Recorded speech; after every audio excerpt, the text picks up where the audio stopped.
Hey guys, Airsoftman819 here again with yet another video. I figured I would harken back to my old reviews and go ahead and actually review the controller for the console I'm reviewing first because that's something I used to do when I was younger, and I figured I'd go ahead and start that again. I'm sure most of you probably know what this is already, but today's review is going to be on the Atari 2600 joystick. Now, my opinion on this joystick is going to differ from a lot of people's. Some people might not like me for what I'm about to say about this thing, but anyways, so my opinion on controllers is they are one of, if not the most important thing when it comes to whether or not a game console is fun and enjoyable to play.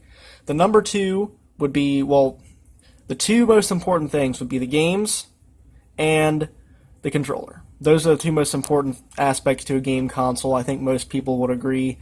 But the controller is very important. If a game console has a bad controller, it can ruin the entire game console. Both the Intellivision and the Atari 5200 are two great examples of good, somewhat good game consoles that are ruined by a terrible controller. Some people might disagree about the Intellivision's controller, but it's pretty terrible. And I'm actually not a fan of the Atari 2600 joystick. Although the profile of this joystick, the single red button, just the look of it, it's became very iconic, and people tend to put this on a pedestal just because of its iconic look and its iconic shape. But as a controller, this actually is not very good, and that's because of the fragile, unresponsive design of how it works on the inside. It looks really cool, and I believe if you're an Atari collector at all, you should definitely own a couple of these. But if you're serious about... Sorry about that, I bumped my tripod. The thing weighs nothing, and if I fart on it, it moves. Anyways, if you're serious about playing Atari and not just collecting for it, I would not recommend playing with one of these. They are very fragile. They use a plastic boot/contact design basically on the inside, and I might actually disassemble this and show you guys what I'm talking about. But there are 4 little metal dome switches inside of this, and every time you move the joystick, a piece of plastic that's in a circular pattern pushes down on that contact. So when I go left, it pushes on down on the left contact. When I go right, it pushes down on the right. Down pushes down, up pushes up. And that plastic piece that transfers the joystick to the contact is very thin and fragile. And not only that, it's very flexible, which means you have to move the joystick with quite a bit of force before you actually move on screen, which makes it very unresponsive. It will get you killed in some games. And back in the day, that's really all they had. Even though a lot of older computer joysticks would work with the Atari, most people couldn't afford those. So they used these because these were all they had. But there are much better options for the Atari 2600 than this. I just don't like it. It's really not that responsive. This individual one looks good, but the button, you have to slam your finger on the button to get the button to activate because the button uses the same type of dome contact, and those contacts tend to wear out over time. And it's just not a very strong design. The casing itself is very strong. It's bulletproof. It doesn't move. It's very thick. It's got these 4 rubber feet on the bottom. It's got 4 big steel screws holding it together. The outside casing is very tough. You could probably beat someone to death with this, and it wouldn't really hurt it. But unfortunately, the whole movement mechanic on the inside is fairly fragile. And there's even companies that are making replacement contact plates for these and replacement contact switches because these do wear out and just don't last. Another problem with these is the wire is extremely short, meaning you basically have to be within a couple feet of the console just to play, which is another thing that's fairly frustrating with this. I'd say the cord is probably 3 feet long, maybe 4.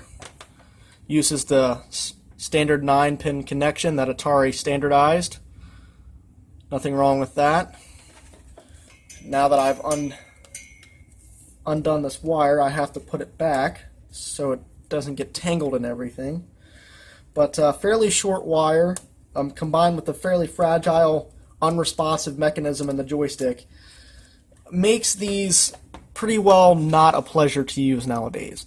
They're fun to mess around with for nostalgic purposes, but if you want a really reliable, responsive joystick, I would recommend something else. There was a lot of aftermarket joysticks made, especially for computers, a lot of the early 8-bit computers, that will actually work with the Atari. Most joysticks that were made with this 9-pin connection here will work with an Atari. So you're not stuck with what Atari made.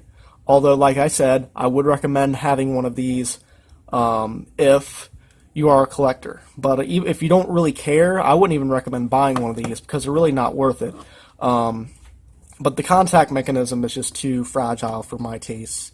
It's got the 4 rubber feet, so you can kind of hold it down to a table. If you kind of hold it here, and you can hit the button and kind of move it around on a table if you don't feel like holding it. Most people just hold it in their hands and kind of wrench it around like this. It's really neat, and it's kind of fun trying to play games with this old thing, but it's pretty well antiquated. So I hope you guys enjoyed this video. I'm going to go ahead and actually disassemble this for you guys and show you the internal mechanism in a second, and that'll be a second part to this. So I hope you guys enjoyed the review of the original Atari 2600 joystick. It's iconic, but there are definitely better options out there. Okay, so I've went ahead and removed the 4 screws out from the bottom of the Atari joystick. So now I can pull it apart and show you guys why I do not believe this is a good design. So here's the button and the spring. Just fell down in there, I don't really care. But here is the plastic piece that pushes down on the contacts. You can already see it's cracked and stressed in several places in here. And these little pieces that are sticking out are what push down on these little metal contact switches here. You can see the camera zoom in, focus. These are the little contacts.